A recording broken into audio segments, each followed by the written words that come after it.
नमस्कार दोस्तों, आपका स्वागत है मेरे YouTube channel defence and strategic studies में। आज के इस वीडियो में हम बात करेंगे रक्षा नीति को प्राथमिकता की आवश्यकता क्यों है, और साथ ही साथ हम बात करेंगे रक्षा क्षेत्र से संबंधित कुछ ऐसे मुद्दों पर जिन पर ध्यान दिया जाना बहुत आवश्यक है, जैसे कि रक्षा विनिर्माण, रक्षा क्षेत्र में मेक इन इंडिया, राजकोषीय चुनौती और जरूरी सैन्य शिक्षा, रक्षा अधिग्रहण और रक्षा अधिग्रहण परिषद के बारे में। तो आइए जानते हैं।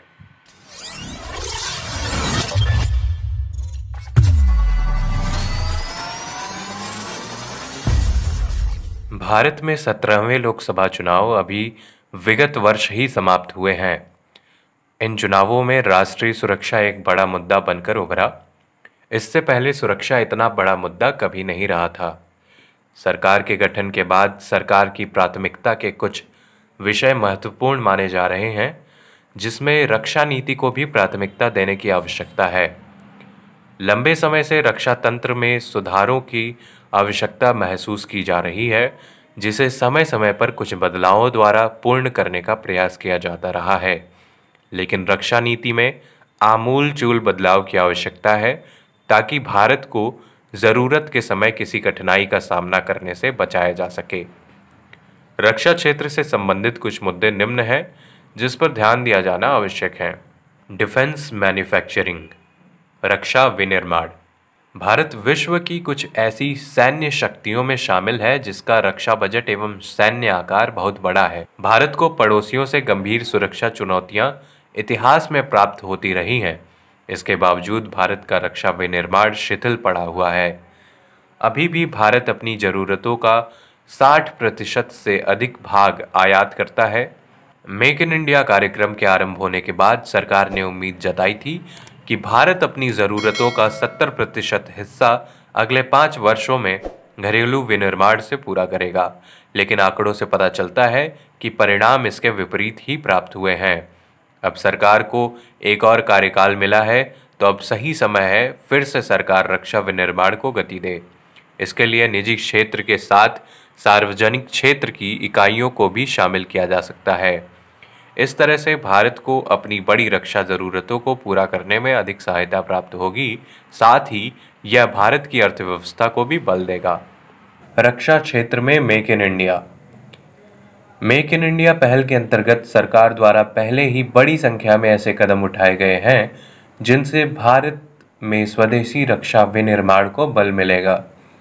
इन महत्वपूर्ण पहलों में विदेशी प्रत्यक्ष निवेश यानी कि फॉरेन डायरेक्ट इन्वेस्टमेंट की सीमा को 26% से बढ़ाकर 100% कर दिया जाना, सार्वजनिक क्षेत्र के समान ही निजी क्षेत्र को भी अवसर प्रदान करना तथा औद्योगिक लाइसेंसिंग प्रक्रिया को सुदृढ़ करना भी शामिल है।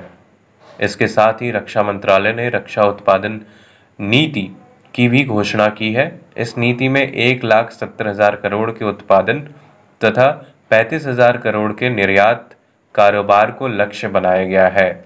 इस लक्ष्य को 2025 तक प्राप्त करना घोषित है। रक्षा उत्पादन को प्रोत्साहन देने के लिए 2 रक्षा गलियारों के निर्माण की भी घोषणा की गई है। सरकार को निम्न प्रयासों के अतिरिक्त भी कुछ कदम उठाने की आवश्यकता है, ताकि रक्षा क्षेत्र में मेक इन इंडिया को बल दिया जा सके। कुछ सिफारिशें इस प्रकार हैं। रक्षा उत्पादन नीति में भारतीय कंपनियों से खरीद की नीति को शामिल करना। ऑर्डिनेंस फैक्ट्री बोर्ड OFB की जवाबदेहिता सुनिश्चित करना। DPSU यानी कि डिफेंस पब्लिक सेक्टर अंडरटेकिंग में अनुसंधान में अधिक खर्च करना। DRDO यानी defence research and development organisation की परियोजनाओं की निगरानी करना और उन्हें निश्चित समय से जोड़ना। मेक इन इंडिया में रक्षा निर्यात को प्रोत्साहन मिला है, जिसे और बढ़ाने की आवश्यकता है। रक्षा क्षेत्र के उद्योग को अन्य उद्योगों के समान अवसंरचना से संबंधित छूटें प्राप्त नहीं होती हैं। यदि इस क्षेत्र को भी वैसी ही सहूलियतें दी जाएं, तो इस क्षेत्र में भी तीव्र वृद्धि की संभावना को बल मिल सकता है। राजकोषीय चुनौती। वित्त वर्ष 2019-20 के लिए रक्षा बजट 4,30,000 करोड़ था। यह बजट पिछले वर्ष की तुलना में 27% अधिक था। यदि गहराई से दृष्टि डालें तो पता चलता है कि 70% बजट का आवंटन गैर पूंजीगत खर्चों, वन रैंक वन पेंशन, सैन्य कर्मियों का वेतन तथा पेंशन में होता है। इस बजट में सिर्फ 9% की वृद्धि ही पूंजी खर्च में की गई है। सेना के आधुनिकीकरण के लिए पूंजीगत खर्च में वृद्धि की आवश्यकता है। बजट आवंटन के अतिरिक्त सेना की संरचना में कुछ आधारिक परिवर्तन पर भी विचार किया जा सकता है। भारत के पास विश्व का दूसरा सबसे बड़ा सैन्य बल है। एक व्यवस्था के तहत धीरे धीरे इसकी संख्या को कुछ कम किया जा सकता है। इस तरह जनशक्ति को तकनीक और आधुनिकता के साथ संतुलित किए जाने में आसानी होगी। ज़रूरी सैन्य शिक्षा। यह सैन्य क्षेत्र की एक बड़ी समस्या है जिस पर प्रायः कम बात की जाती है।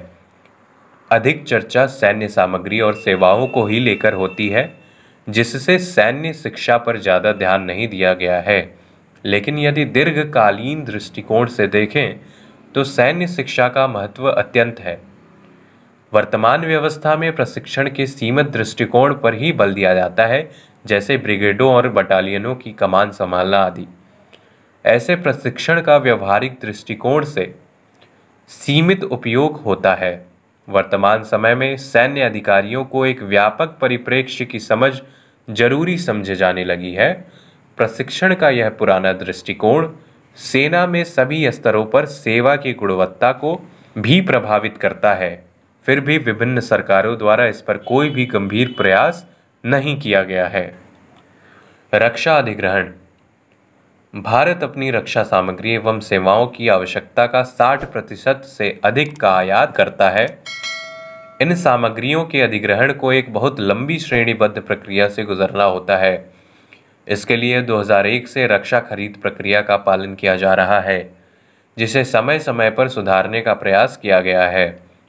रक्षा अधिग्रहण परिषद और रक्षा खरीद बोर्ड भी इस प्रक्रिया में शामिल होता है। विभिन्न सुधारों और प्रयासों के बावजूद इसमें सुधार की आवश्यकता है। किसी भी रक्षा अधिग्रहण सौदे को 80 सदस्यों तथा 8 भिन्न भिन्न समितियों से होकर गुजरना होता है, जिससे इस प्रक्रिया की दक्षता और प्रभावकारिता बुरी तरह प्रभावित होती है। भारत के नियंत्रक एवं महालेखा परीक्षक यानी CAG भी रिपोर्टों में इस पर चिंता व्यक्त कर चुके हैं। CAG के अनुसार ऐसे अधिग्रहण परिणामिक रूप से बगैर जवाबदेहिता के समाप्त होते हैं एवं किसी तरह की गड़बड़ी की स्थिति में जवाबदेही तय करना मुश्किल हो जाता है। सरकार को लंबी और जवाबदेही रहित प्रक्रिया में सुधार करने की आवश्यकता है। ऐसी प्रक्रिया सिर्फ जवाबदेही को ही भ्रमित नहीं करती, बल्कि रक्षा सौदे की गति को भी बहुत मंद कर देती है, जिससे उत्पाद की लागत एवं उपयोगिता दोनों नकारात्मक रूप से प्रभावित होती है। निष्कर्ष। 21वीं शताब्दी में भारत को विभिन्न चुनौतियों का सामना करना पड़ रहा है। इसी प्रकार की एक चुनौती रक्षा क्षेत्र में भी मिल रही है। तीव्र तकनीकी विकास ने रक्षा क्षेत्र को भी प्रभावित किया है। भारत न सिर्फ अपने पड़ोसियों यानी कि चीन और पाकिस्तान से ही चुनौती का सामना कर रहा है, बल्कि तीव्र तकनीकी परिवर्तनों के सापेक्ष में सेना को आधुनिक बनाने की भी समस्या से जूझ रहा है। भारत के रक्षा क्षेत्र में निर्यात में कुछ वृद्धि जरूर देखी गई है, लेकिन आयात की तुलना में यह अभी भी नगण्य ही बना हुआ है। इन सभी चुनौतियों से निपटने के लिए रक्षा क्षेत्र को आमूल-चूल परिवर्तनों की आवश्यकता है, जिससे इसके ढांचे में ज़रूरी परिवर्तन किए जा सकें। जिस प्रकार भारतीय राजनीति के क्षितिज में सुरक्षा एक महत्वपूर्ण मुद्दा बनकर उभरी है, नवनिर्मित सरकार से इस क्षेत्र में आवश्यक सुधार की अपेक्षित है। इन सभी चुनौतियों से निपटने के लिए रक्षा क्षेत्र को आमूल-चूल परिवर्तनों की आवश्यकता है, जिससे इसके ढांचे में जरूरी परिवर्तन किए जा सके। जिस प्रकार भारतीय राजनीति के क्षितिज में सुरक्षा एक महत्वपूर्ण मुद्दा बनकर उभरी है, नवनिर्मित सरकार से इस क्षेत्र में आवश्यक सुधार अपेक्षित है। भारत का रक्षा क्षेत्र हाल के दौर में बदलावों से गुजर रहा है, लेकिन अभी भी कुछ ऐसे बिंदु हैं जिस पर ध्यान दिए जाने की आवश्यकता है। आपके अनुसार ऐसे कौन से बिंदु हैं जिन पर अधिक ध्यान दिए जाने की आवश्यकता है? हमारे साथ शेयर ज़रूर करें अपनी राय, और कोई सुझाव हो तो कमेंट सेक्शन में ज़रूर बताएं। और इसी के साथ इस वीडियो को लाइक करें, इस वीडियो को शेयर करें, और यदि आप इस चैनल पे नए हैं तो इस चैनल को सब्सक्राइब ज़रूर करें। मिलते हैं अगले वीडियो में। जय हिंद, जय भारत।